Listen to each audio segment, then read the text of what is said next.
In 1988, a man walked into one of the busiest airports in the world. He carried a small bag, a few documents, and a passport. He expected to board a flight. He never did. Instead, he stayed. Not for a night, not for a week, but for 18 years.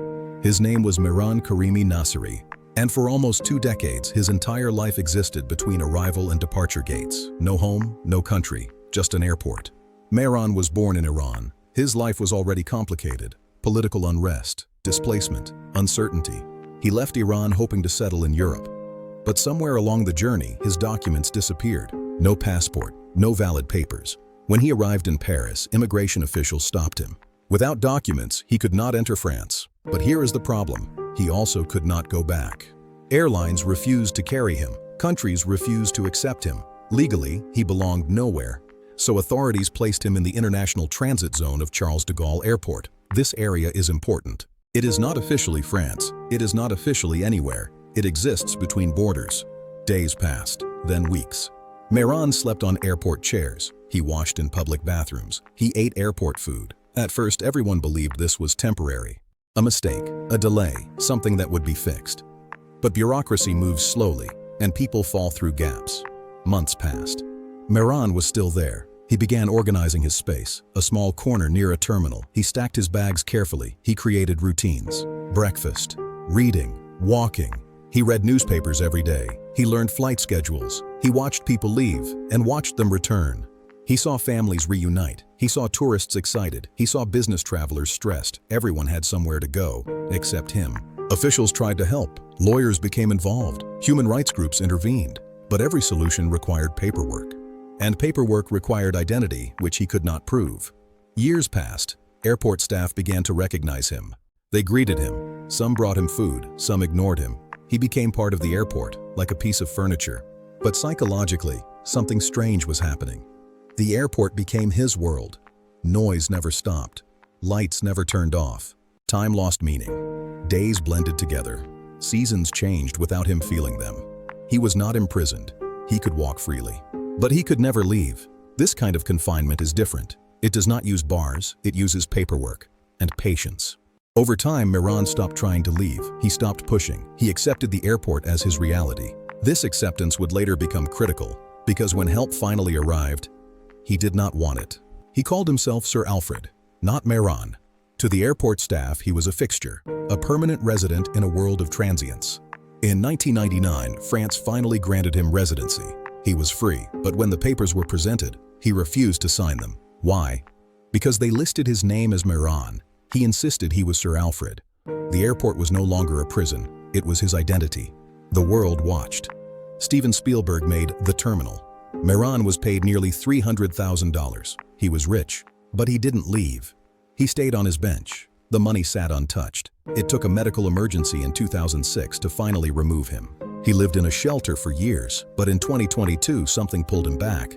Mehran returned to Charles de Gaulle, and there, in Terminal 2F, he passed away. He died in the only place that ever truly felt like home. In 1988, a man walked into one of the busiest airports in the world. He carried a small bag, a few documents, and a passport. He expected to board a flight. He never did. Instead, he stayed. Not for a night, not for a week, but for 18 years. His name was Mehran Karimi Nasseri, and for almost 2 decades, his entire life existed between arrival and departure gates. No home, no country, just an airport. As the years passed, Mehran Karimi Nasseri stopped thinking of the airport as temporary. It was no longer a place he was stuck in. It was the place he lived. Every day followed the same rhythm. He woke up on metal chairs. He folded his blanket carefully. He washed his face in the restroom. He brushed his hair. He dressed neatly. Dignity mattered to him. Airport staff noticed this. He was polite, quiet, educated. He spoke calmly. He read constantly. Books, newspapers, magazines. He knew world events before many travelers did. Over time, the staff stopped seeing him as a problem. They saw him as a fixture, someone who belonged. Security guards checked on him. Cleaning staff protected his space. Some employees brought him meals. Others brought him clothes. But help came with conditions. Belgium offered him refugee status. France offered temporary residence. On paper, his freedom was possible. But something unexpected happened. Mehran refused. He rejected the documents. He claimed the names were wrong, the details incorrect. He insisted on a specific identity, one that no country would recognize. To outsiders, this seemed irrational. Why stay in an airport? But psychology offers an answer. After years in one controlled environment, uncertainty becomes terrifying. The airport was predictable. Outside was not. Inside, food was available, people were around, rules were clear. Outside, rent, jobs, bureaucracy, risk. The airport demanded nothing from him, no expectations, no decisions. It had become safe. Media discovered his story. Journalists arrived, cameras followed him. He became famous, articles were written, books were published. A movie was inspired by his life. Ironically, the world knew his name, yet he still had no country. Tourists took photos with him. Some thought he was a symbol. Others thought he was crazy. But most missed the truth. He was adapted. Humans are not built only to survive. They are built to normalize. And he had normalized the abnormal. The airport expanded, technology advanced, but Mehran remained, until one day his body finally gave in. He collapsed. He was taken to a hospital. Doctors treated him, and for the first time in years, he was forced to leave the airport. This moment changed everything, because once he left, return was no longer guaranteed. But the story didn't end in the city. In 2022, Mehran returned to the only home he knew, Charles de Gaulle, Terminal 2F. On November 12, 2022, he passed away. Sir Alfred Mehran was gone. He arrived as a traveler, lived as a fixture, and left as a legend. He was finally home. In 1988, a man walked into one of the busiest airports in the world. He carried a small bag, a few documents, and a passport. He expected to board a flight. He never did. Instead, he stayed, not for a night, not for a week, but for 18 years. As the years passed, Mehran Karimi Nasseri stopped thinking of the airport as temporary. It was no longer a place he was stuck in, it was the place he lived. Every day followed the same rhythm. He woke up on metal chairs. He folded his blanket carefully. But help came with conditions. Belgium offered him refugee status. France offered temporary residence. On paper, his freedom was possible. But something unexpected happened. Mehran refused. Doctors treated him. And for the first time in years, he was forced to leave the airport.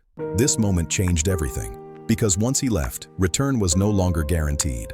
When Mehran Karimi Nasseri collapsed, the airport routine broke. He was taken by ambulance. No security gate, no transit zone, just open roads.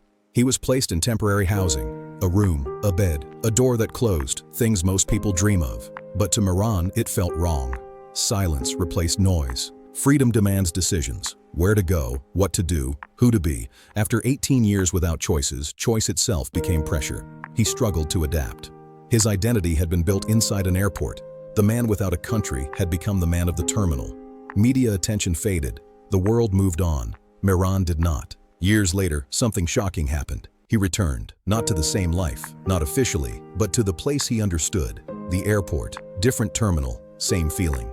He sat again among travelers, watching people leave, watching people arrive, almost invisible. In 2022, Mehran Karimi Nasseri died. He died in the place that had defined his life. His story is not about borders. It is about adaptation, about how humans survive by reshaping their reality, and about what happens when survival becomes a cage. In 1988, a man walked into one of the busiest airports in the world. He carried a small bag, a few documents, and a passport. As the years passed, Mehran Karimi Nasseri stopped thinking of the airport as temporary. It was no longer a place he was stuck in. It was the place he lived. When Mehran Karimi Nasseri collapsed, the airport routine broke. He was taken by ambulance. No security gate, no transit zone, just open roads. This was not just a failure of paperwork. It was a failure of systems to understand human psychology. Modern borders are invisible. They exist on forms, in databases. When someone does not fit those systems, there is no emergency alarm. They are simply ignored. Mehran did not suffer violence. He was slowly erased. 18 years passed without a solution because no single office was responsible. Each authority followed rules, and rules do not feel guilt.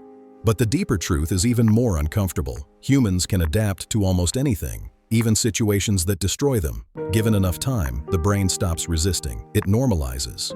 The airport gave Mehran food, light, structure, predictability. What it took away: growth, identity, future. When freedom finally arrived, it came too late. This story forces a hard question. Is survival enough? Or do humans need purpose to remain whole? Mehran's life suggests that safety without meaning is another form of loss. Today, millions live in similar limbo. Refugees, stateless people, individuals trapped between systems, not visible, not urgent, just waiting.